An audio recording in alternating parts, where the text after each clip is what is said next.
Hi, I'm Cindy. Welcome to What I Learned at Church. I'm going to be trying to do this without much editing. Hopefully, I'll actually do it on Sunday after church.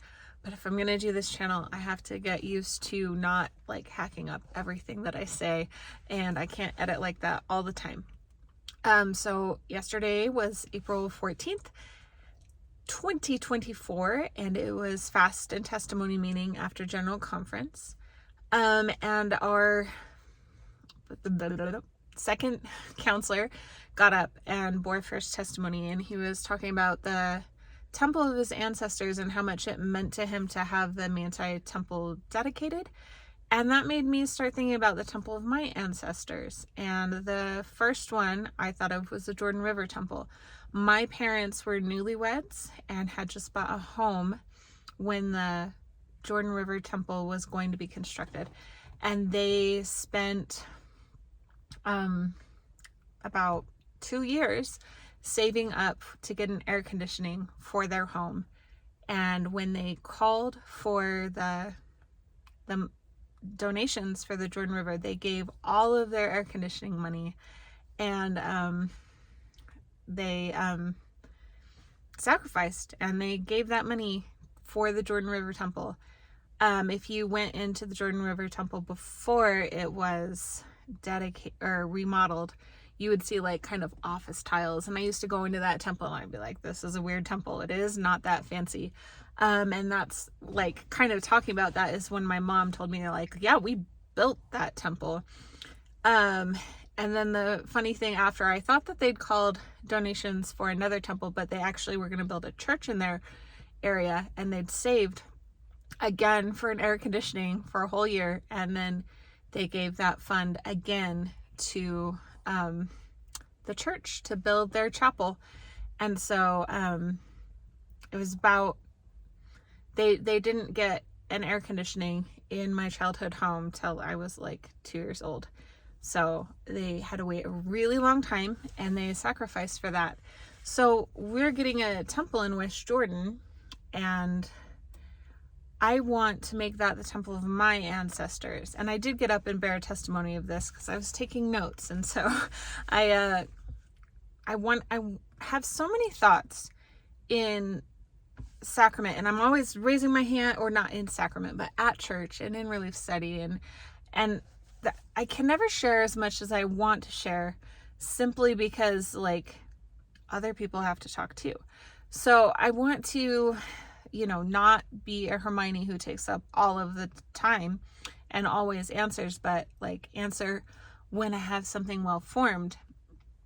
Anyhow, West Jordan Temple. How will I sacrifice to make my children know that that is a temple of their ancestors? It's my temple. And they're not going to walk around and ask for donations. I'm not going to have to give up something that I was saving for. I'm just going to pay my normal tithing, and then I will have to sacrifice my time. And my time is my life and my choices. And so I will go to the temple as often as time permits. Sometimes I go multiple times a week. Sometimes before I went 4 times last week. And before that, it had been a few months that I got off going to the temple with different holidays and different things with my kids. So I will give my time, which is my life, and then I will live my life in the garment of the holy priesthood and show my kids that the temple is my life and my world, and that I have covenant confidence. And that was a thought that hit me really hard as I heard somebody else bear testimony of the temple of their ancestors. So you might not be getting a brand new temple, but you might be. And whatever temple you go to is going to be for your children, the temple of their ancestors. And you can forge your own faith and your own testimony in that temple in your area. Let's see. The next testimony really stood out about getting faith from watching other people endure. And I thought that was really significant from the conference talks that we're doing, how the second coming is coming and we're going to see hardness. So if we can express surety and hope as we go through hard things, it will strengthen other people. The next person's testimony talked about being a Christ-like bouncer, and how she had to go to a lot of places where you wouldn't think Christ was, but she realized every time that she went to a place that she would bring Christ with her by being a Christ-like bouncer. And I just thought, what a good thing. Like, so many of us, especially the youth, have to go somewhere and then they're like, where is Christ in my middle school? Where is Christ at my job? And you bring him with you. And I just thought that was such a beautiful thing, and it really touched my heart. Next, let me see. When I write down notes, I'm not very legible. I'm very scattered. And they talked about bearing testimony that covenants are real. And I thought about a discussion my husband and I had, like, how do you know something is real? And we came up with criteria, and one of them is that it has an effect. So you bear testimony of how the covenants affect you. And then when something is real, it can be built or planned upon. And sharing how you build and plan upon your covenants will testify that your covenants are real. Let's see. And then the next lady she said she was struggling a lot because she was mad a lot. And I was really mad at God just like a month ago. I was so angry because I get distressed often about the trials that my children are going through, and I think that life is very unfair and that Jesus should come already, and I get patient. But as she talked about how she got through that, she talked about how she needed to build the relationships in her life by letting go of her demands, and how much we demand stuff from God when we just need to build relationship and faith. And we went to Relief Society, and they were talking about President Nelson's Think Celestial talk, and I have a talk on this that I actually want to share, and I don't want this video to be too long, but the thing that was new that came to me was I spent a lot of time in my life looking for self-help, looking outside of the church to get help, because there are so many times in my life where I just couldn't make the church work for me, or so I thought.